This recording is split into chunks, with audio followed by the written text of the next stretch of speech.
Muchas personas se preguntan que si invertir en dólares es una buena opción o si en verdad no conviene tanto. Para contestar esa pregunta tenemos que saber qué han hecho los dólares contra todas las monedas latinoamericanas, saber por qué se mueve y buscar si hay alguna tendencia que podamos aprovechar. De todo eso y más platicaremos en esta edición de Invertir es para Todos. ¡Acompáñanos!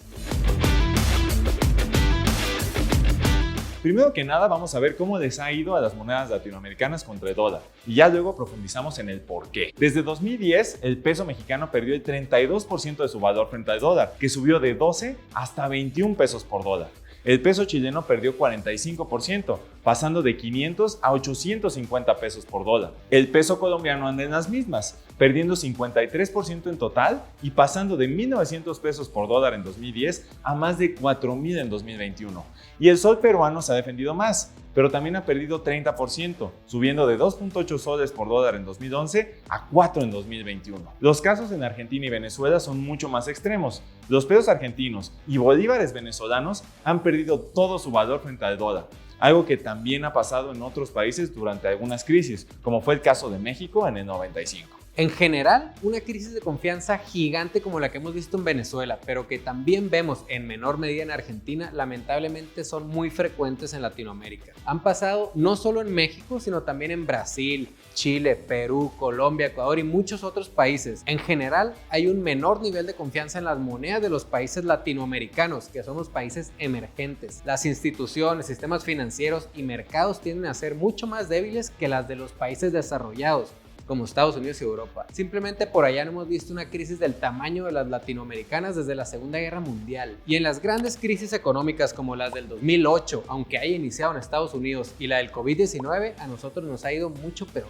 Entonces, la menor confianza global, primer gran razón de diversificarnos. Pero esta razón es medio abstracta. Vamos a ponernos mucho más concretos con otras razones. Primero, la inflación. Recuerda que la inflación es la pérdida del valor del dinero en el tiempo. Es mucho mejor tener dinero de países que tienen menos inflación, porque el dinero pierde menos valor. Aquí podemos ver la comparación de las inflaciones de Estados Unidos con Latinoamérica en su promedio de 10 años. Puedes ver cómo Estados Unidos tiene una menor inflación que todos los países de Latinoamérica. Menos de 2% contra 4.2% en México, 3.9% en Colombia, 3.4% en Chile y 3.1% en Perú. Y luego, si crees que el dólar no vale nada porque desde la crisis se imprimieron el 40% de los dólares en circulación, te tenemos noticias. Las monedas de muchos países están garantizadas, por lo menos parcialmente, con dólares. Entonces, si el dólar no vale, ¿qué pasa con las otras monedas que están respaldadas en dólares? La respuesta es clara, es riesgo del dólar más riesgos locales que suelen ser mucho más importantes. Aquí los números que están disponibles de las reservas internacionales mexicanas, el 23% está invertido directamente en deuda de Estados Unidos, en Colombia el 57% y en Chile el 73%.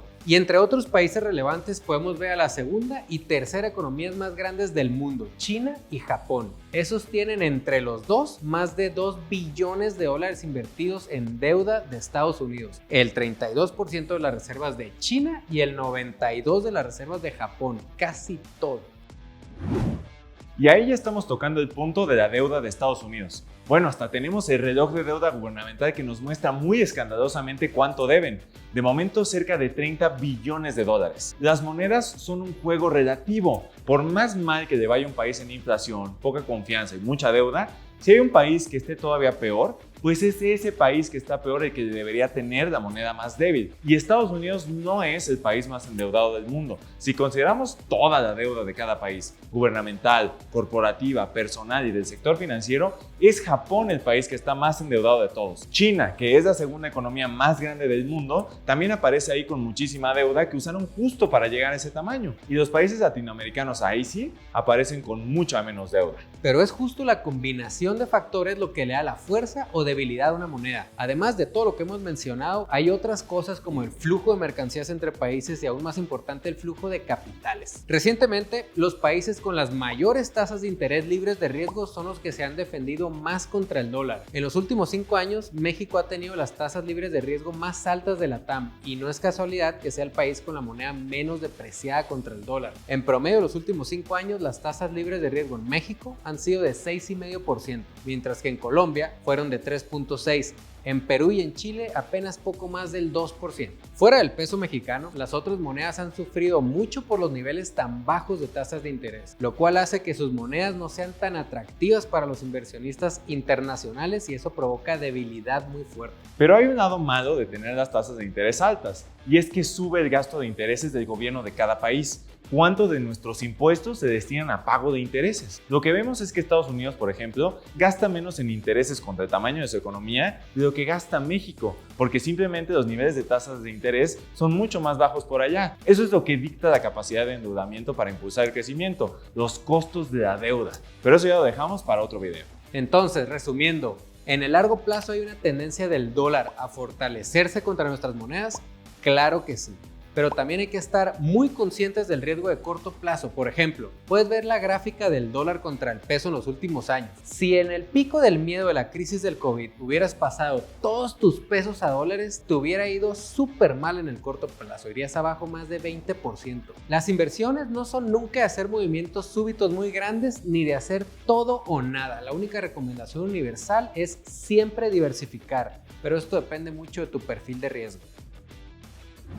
Entonces parece quedar muy claro qué es lo que pasa en el largo plazo comparando las monedas latinoamericanas con el dólar y también las razones para que esto pase. Esto no se trata de que nos guste mucho Estados Unidos o nos gusten mucho los dólares.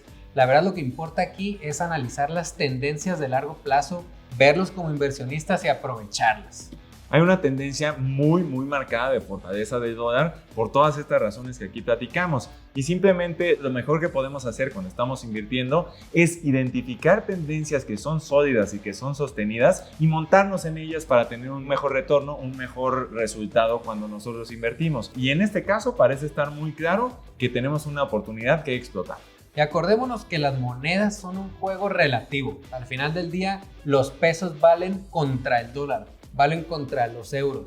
Entonces es un juego de cuánto vale relativo al otro. Y otra cosa muy importante es que siempre se escucha de que Estados Unidos imprimió el 40% de los dólares en circulación, se va a depreciar. No necesariamente, porque qué tal que los otros países como Europa imprimieron mucho más que eso. Entonces en el relativo es lo que importa. Por eso es muy importante ver las cosas en comparación contra los otros países, ¿no? Y también tenemos todo este tema de la deuda, que también lo platicamos, ¿no? O sea, los japoneses están más endeudados, los chinos están más endeudados, muchos países europeos están más endeudados. Entonces hay que acordarnos de que estamos ahí haciendo una división del valor de la moneda de alguien contra la de alguien más. Entonces es muy importante considerar eso. Y también en momentos como son las crisis, vemos como el dólar termina siendo pues como que refugio. Pasa lo que se llama flight to quality, vuelo hacia la seguridad, hacia la calidad. Y la calidad terminan siendo deuda de Estados Unidos, porque ese es el instrumento pues, más seguro del mundo. Entonces lo que pasa es que ese es el instrumento que nos va a diversificar cuando ocurre una gran crisis, aunque nosotros estamos invertidos, por ejemplo, en el S&P en Estados Unidos,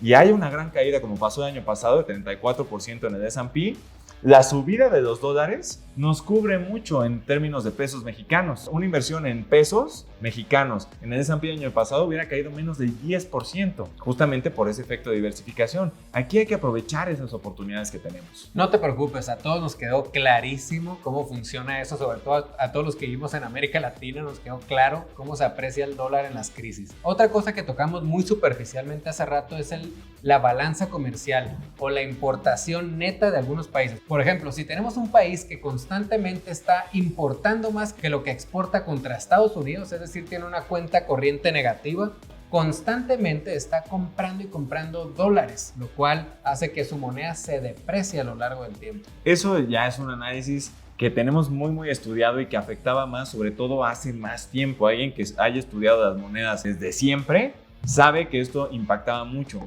Nosotros ya hemos visto cómo el impacto del crecimiento de los capitales y los flujos de capitales ha simplemente tomado la delantera y ha tomado la principal relevancia, y por eso nos enfocamos justo en eso, en el impacto de las tasas de interés. Pero así como eso hay muchos otros factores que también importan muchísimo para determinados movimientos de los tipos de cambio, como pueden ser también las remesas. Todos los dólares que nos mandan nuestros paisanos desde Estados Unidos acá a México terminan vendiéndose aquí, y eso da fortaleza también al peso. En fin, hay toda una serie de factores importantes. Las tasas de interés parecen ser de lo más importante hoy en día, y lo más importante que tenemos que decir es que vale la pena diversificarse. Entonces, ¿cómo ves diversificarte invirtiendo en dólares en el largo plazo? ¿Estás dispuesto a correr el riesgo de corto plazo con tal de buscar ese rendimiento adicional? Si te gustó, suscríbete, dale like y comparte este video para que nos ayudes a llegar a mucha más gente y déjanos cualquier duda en comentarios para que te podamos orientar. Muchas gracias por acompañarnos y recuerda, siempre es un buen momento para empezar a invertir. Soy José Segarra. Yo soy Oscar López. Hasta la próxima.